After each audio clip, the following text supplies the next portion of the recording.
নৌকার মাঝি কোথায়? কেন মাঝিরে দিয়ে আপনার কাম কি? আমি নদী পার হবো, ওপারে যাব। তা যান, এই জায়গায় দাঁড়িয়ে বক বক করতেছেন কে?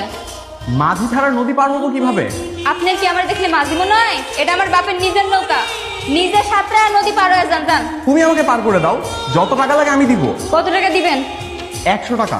আচ্ছা ঠিক আছে, টাকা লাগবো না, আসেন। আচ্ছা, তোমরা গ্রামের মানুষগুলো এরকম কেন বলো তো? টাকা ছাড়া যেন কিছুই বোঝে। হ্যাঁ মেয়ে, এই বইটাটা দেখছেন, মাথাটা ফাটাই দেবো। আপনার আমি কি কইলাম যে আমার টাকা লাগতো না? আসেন, আমি পার করে দিতেছি। এই তোমার বংশের কেউ কি ডাকাত নাকি? হ্যাঁ, এরকম করে পড়ে যাবো। বংশের মায়া না? আরে আমি সাঁতার মারি না, পড়ে যাবো আমি। বাবা তুমি কি নদীতে পড়ে গেছিলা? হ্যাঁ, আমি ফেলাই দিছি।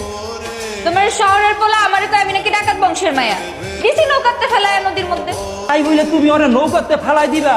আরে শহরের মানুষ, সে তো সাঁতার জানে না। তো সাঁতার জানে না, এই জন্য তো বাসায় নিয়ে আইছি। এখন সামলাও। এই মেয়ে, এই তুমি এখানে কেন এসছো?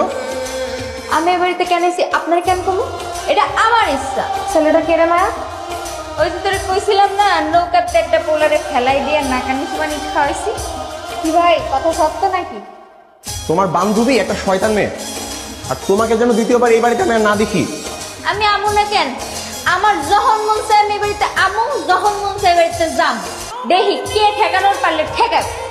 যাবো, তুইও হাসতেছে। এই তোর ভাষা কোথায়? হ্যাঁ, তোর আম্মুর কাছে বিচার দিব আমি।